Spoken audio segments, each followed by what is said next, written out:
Hi everyone. Today in Sangee's Cookery, we're going to see a Karnataka special dish called as the Vangi Path. Vangi Path is prepared with green brinjals, and this preparation can be had either for breakfast or for lunch. Mostly in Karnataka, people have it for breakfast as well.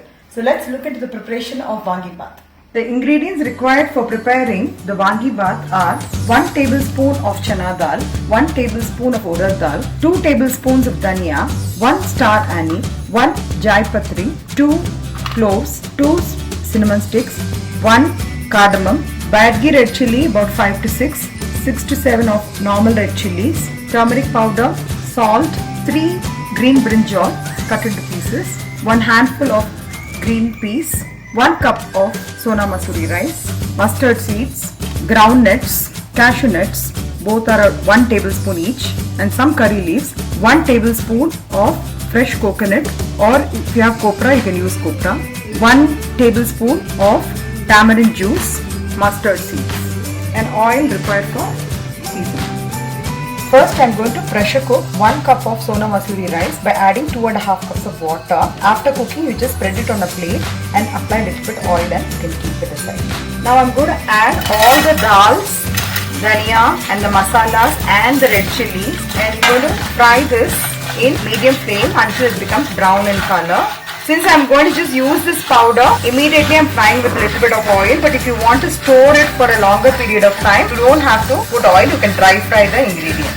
Since I am using a small portion, I am putting all the ingredients together, but if you are going to prepare in large quantity, then I would suggest that you dry roast every ingredient separately and then grind it. I am also adding a few curry leaves.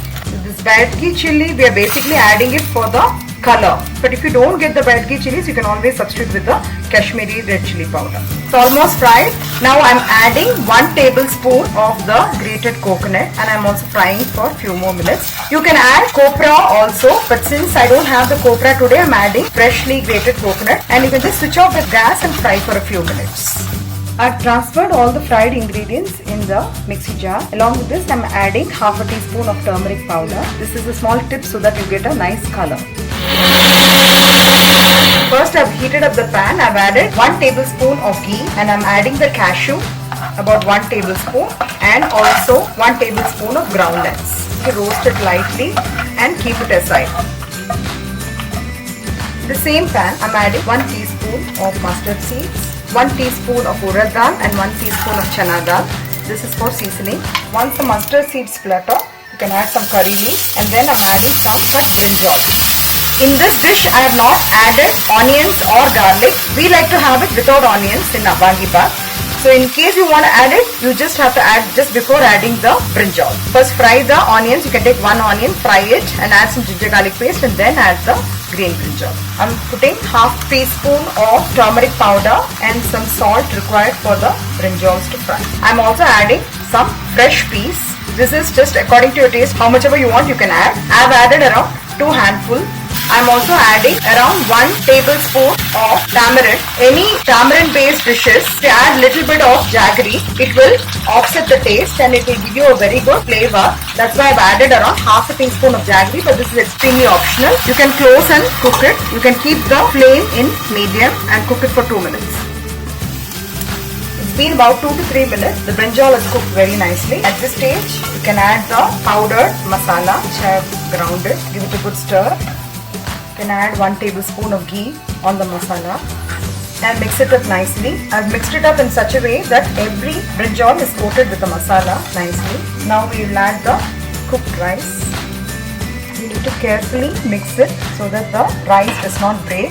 That's the reason, as I've told you, I have actually spread the rice in a plate and allowed it to cool, and I've applied some oil so that it will be shown as a separate grain of rice. I've mixed it up nicely. You need to carefully do this without breaking the rice. And finally, I'm adding the fried cashew and groundnut so that it remains crispy.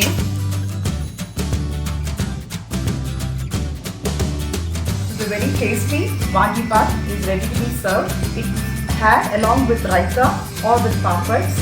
This Vangi Bath is extremely flavorful, basically because we have prepared the powder and fresh, because in today's show I have told you how to prepare for one meal.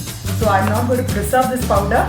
So if you're going to prepare it in the same way, you can get the fresh aroma of the Wangipat masala. I hope you'll all try this recipe and enjoy the Wangipat. And if you have still not subscribed to my channel, please subscribe and please share with your friends and relatives and pass on your valuable comments. Thank you and have a great day.